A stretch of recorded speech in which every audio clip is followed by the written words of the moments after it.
Halo semuanya, apa kabarkah kalian saat ini? Ya, saya harap kalian semua dalam keadaan yang senantiasa baik-baik saja. Kalau sebelumnya saya sudah membahas mengenai manga Mokushiroko no Yonkishi chapter keduanya, kali ini giliran chapter ketiganya. Di halaman pertama chapter ini, kita memang tidak bisa langsung melihat sang tokoh utamanya. Lantaran kita diperlihatkan dengan percakapan para warga tentang monster serigala yang menyerang desa mereka. Dan ternyata menurut salah satu warga bukan cuma desa mereka saja yang mendapat serangan, melainkan di desa-desa lain juga mengalami hal yang sama. Itu berarti jelas sudah kalau monster-monster ini memang sengaja disuruh atau dikirim oleh seseorang. Buktinya bisa dilihat dari adanya simbol mirip simbol iblis pada para monster yang menyerang desa. Dan simbol itu akan menghilang ketika mereka berhasil dikalahkan. Cuma untuk sekarang belum jelas apa tujuan sebenarnya dari orang yang mengirim monster-monster ini. Di saat para warga sedang sibuk mengurus bangkai monster serigala, Percival memang ditunjukkan tengah bersantai di sebuah danau atau aliran sungai. Dan saat itu dia tidak sendirian, melainkan ditemani oleh Elba. Dan ketika berada di danau atau aliran sungai inilah Elba akhirnya bisa melihat bekas luka milik Percival akibat terkena serangan yang dilancarkan oleh ayahnya. Yang tentu saja setelah melihat bekas luka itu membuat Elba sangat terkejut. Betapa tidak, pasalnya luka yang diderita oleh Percival sangatlah parah, di mana lukanya ternyata bukan cuma berada di bagian depan saja, melainkan juga sampai di bagian belakangnya. Itu artinya serangan dari Ironset bukan cuma sekedar mengenai Percival, karena juga berhasil menembus tubuhnya. Cuma yang membuat saya bingung sekarang adalah kalau bekas luka yang diderita Percival sampai di bagian belakang, terus kenapa tubuhnya tidak terpotong? Tapi bukan cuma itu saja yang membuat Elba terkejut. Karena Elba juga terkejut dengan kecepatan proses penyembuhan luka milik Percival. Sebab siapa yang tidak kaget ketika mengetahui kalau luka separah itu bisa sembuh dengan waktu yang sangat singkat. Karena normalnya luka separah itu akan sangat sulit untuk sembuh. Bahkan bisa saja setelah mendapat luka seperti itu kebanyakan orang tidak akan selamat. Namun karena Percival tidak pernah memiliki perbandingan dengan orang lain, jadinya dia rasa proses kesembuhannya itu sangatlah wajar. Makanya dia cuma menjawab iya-iya saja ketika mendengar pertanyaan dari Elba yang penuh dengan rasa keterkejutan. Setelah diperlihatkan adegan di mana Elba sangat terkejut, sebenarnya ada kejadian yang bisa dibilang juga menarik. Cuma sayangnya kejadian itu tidak akan saya bahas, sebab saya menjaga supaya konten ini tidak terkena kebijakan dari YouTube. Tapi yang jelas kejadian ini menunjukkan kalau sifat yang dimiliki oleh Percival sedikit mirip dengan Meliodas. Cuma kalau Meliodas dia bertingkah mesum karena pada dasarnya dia sendiri sangat mesum kepada Elizabeth. Sedangkan kalau Percival lantaran dia sama sekali tidak memahami hal itu. Makanya dia bisa berlaku demikian kepada Elba tanpa merasa bersalah sedikit pun. Saat Percival tengah bersantai dengan Elba, cukup banyak yang mereka bicarakan. Mulai dari aksi Donnie sebelumnya yang dikatakan keren oleh Percival, Elba yang mengatakan kalau sebenarnya aksi Donnie terinspirasi dari Percival, sampai membicarakan perasaan Donnie yang kemungkinan tidak pernah mau menyerah mengejar mimpinya untuk menjadi seorang kesatria suci. Dan di saat Elba mengatakan soal kesatria suci inilah Percival yang awalnya tenang menjadi bersemangat. Bersemangat untuk mengetahui apa itu kesatria suci. Dan karena Elba pada dasarnya dulunya pernah mendaftar menjadi seorang kesatria suci, jadi dia dengan senang hati menjelaskannya. Dan yang dijelaskan oleh Elba pertama kalinya adalah semboyan bagi seorang kesatria suci. Yang ternyata Percival telah mendengar semboyan itu sebelumnya dari kakeknya. Dan saya rasa hal itu sangatlah wajar, sebab kakek Percival dulunya juga merupakan seorang kesatria suci. Jadi tidak heran kalau dia sering mengatakan semboyan kesatria suci pada Percival. Tapi bukan cuma masalah itu saja yang ingin diketahui oleh Percival. Pasalnya dia juga ingin tahu mengenai apa itu sihir. Dan hal ini saya rasa cukup mengherankan, sebab memang aneh kalau Percival bisa sama sekali tidak mengerti sihir. Yang alasannya kemungkinan karena kakeknya sama sekali tidak pernah menunjukkan sihir ataupun menggunakannya. Makanya sampai sekarang Percival sama sekali tidak tahu mengenai sihir. Memang benar untuk menjadi seorang kesatria suci orang harus memiliki sihir yang kuat. Namun kalau menurut Elba bukan cuma sihir saja yang dibutuhkan oleh seorang kesatria suci. Karena menurutnya ada hal yang jauh lebih penting untuk menjadi seorang kesatria suci. Dan untuk saat ini menurut Elba, Percival telah mempunyai hal penting itu, yaitu dia yang dengan gagah berani berusaha menolong orang lain tanpa memikirkan resikonya. Setelah sekian lama mengobrol dan sekaligus membersihkan diri, akhirnya Percival serta Elba pun kembali ke desa. Dan setibanya di desa, Percival langsung mendapat sambutan yang amat meriah. Karena bagaimanapun dia sekarang sudah bisa dikatakan sebagai pahlawan bagi para warga desa.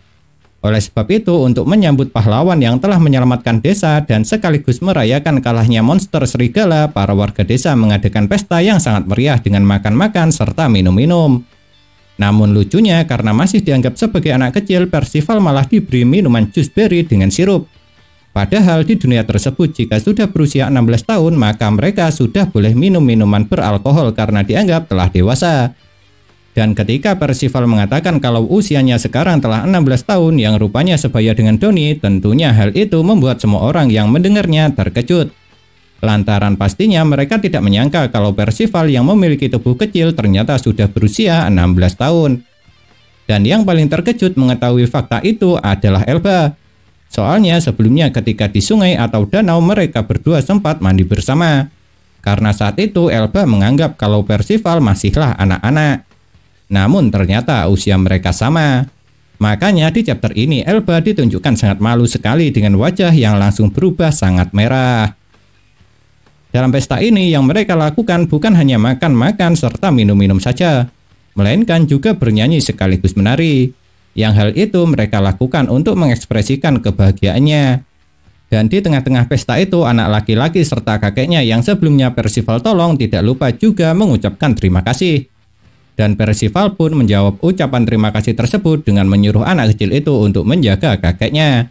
Yang hal itu dia katakan karena dia pernah merasakan bagaimana sakitnya kehilangan kakek yang sangat ia sayangi. Karena tujuan awal Percival ke desa itu adalah untuk mencari informasi mengenai Ironset yang merupakan ayahnya sendiri. Meski pesta tengah berlangsung sangat meriah, dia masih tidak lupa dengan tujuannya. Oleh sebab itu, Percival langsung menanyai hampir seluruh warga desa mengenai ciri-ciri Ironset. Namun sayangnya ternyata para warga desa tidak ada yang mengetahuinya. Dan di saat sudah mulai lelah itulah tiba-tiba ada suara yang berasal dari jauh mengatakan kalau dia tahu mengenai orang yang dicari oleh Percival. Yang ternyata suara itu berasal dari seorang kesatria suci. Dan kesatria suci itu tiba dengan cara terbang dengan menggunakan alat seperti tameng. Akan tetapi ketika baru mendarat, kesatria suci ini malah langsung mengatakan sesuatu yang sangat menarik. Yaitu dia bilang seseorang yang bisa mengalahkan familiarku kepada Percival. Yang itu artinya para monster yang memiliki simbol seperti iblis itu adalah familiar kepunyaan kesatria suci. Dan pastinya dia juga yang memerintahkan monster tersebut untuk menyerang desa. Dan bukan cuma itu saja yang menarik dengan kedatangan kesatria suci ini, melainkan merupakan dia tidak menyangka kalau Ironset tidak membunuh Percival. Makanya dia berucap kalau nampaknya Ironset masih punya perasaan dengan anaknya. Sebab itu Percival tidak dibunuh. Dan karena melihat Percival masih hidup, kesatria suci ini juga mempertanyakan apakah Belgis juga masih hidup. Padahal kenyataannya kakek Percival telah tewas. Dan alasan kenapa Percival masih selamat adalah lantaran Ironset mengira kalau anaknya itu telah tewas setelah menerima serangannya secara langsung. Tentunya perkataan kesatria suci yang membahas mengenai kakek Percival ini mendapat teguran keras dari Katz, Elba, serta Donnie. Pasalnya menurut mereka apa yang dikatakan oleh kesatria suci kepada Percival ini sangatlah kasar dan tidak berperasaan. Akan tetapi pastinya teguran itu tidak disambut baik oleh kesatria suci. Yang ada Katz malah langsung menerima pukulan begitu saja, yang membuat Katz terlempar sangat jauh. Pastinya Percival sangat tidak terima melihat Katz diperlakukan seperti itu. Namun meski marah, Percival masih belum kehilangan akal. Sebab dia masih sempat menanyakan nama serta kenapa kesatria suci itu bisa tahu dengan Ironset dan kakeknya.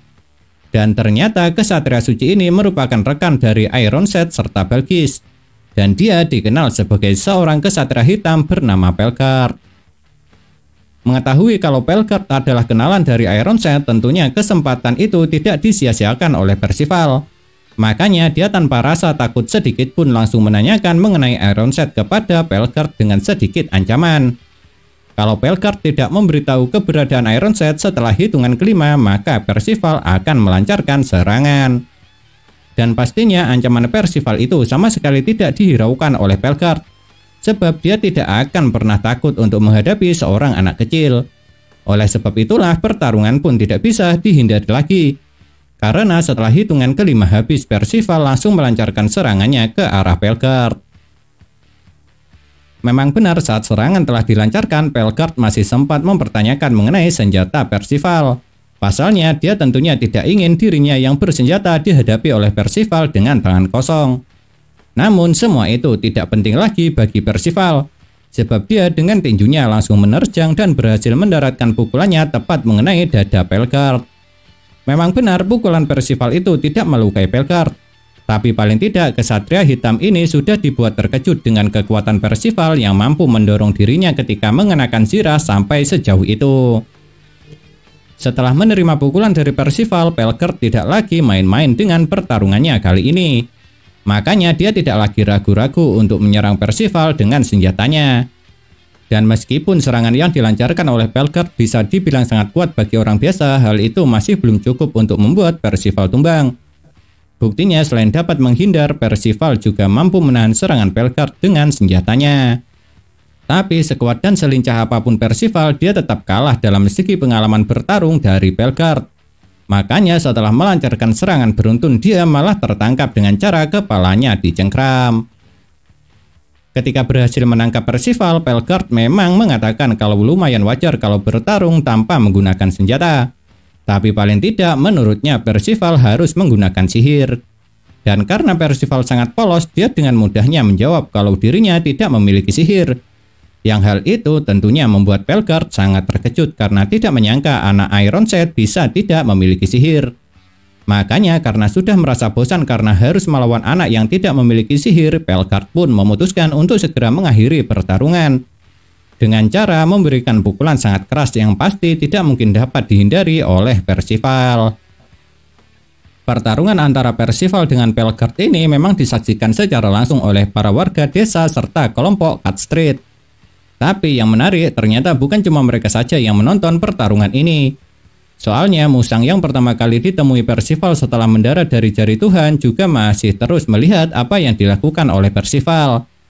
Dan di saat semua orang sedang bingung dengan apa yang harus dilakukan, inilah anak kecil yang sebelumnya ditolong oleh Percival berteriak dengan mengatakan kalau Percival tidak mungkin akan kalah karena dia sebelumnya telah berhasil menyelamatkannya serta kakeknya.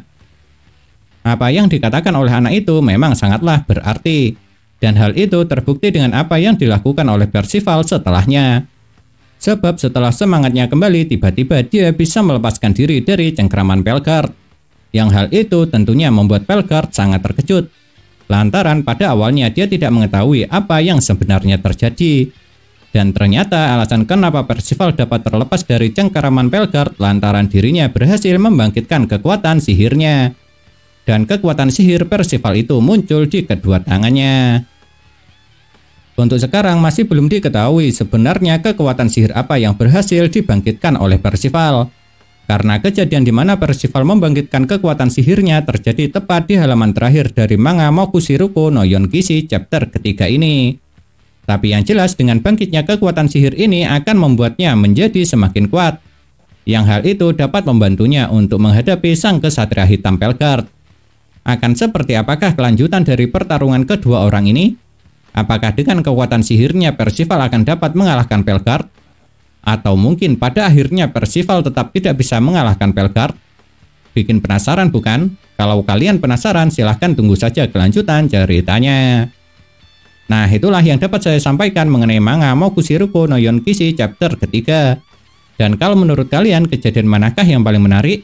Apakah kalian memiliki pendapat? Jika iya jangan sungkan-sungkan untuk menuliskannya pada kolom komentar.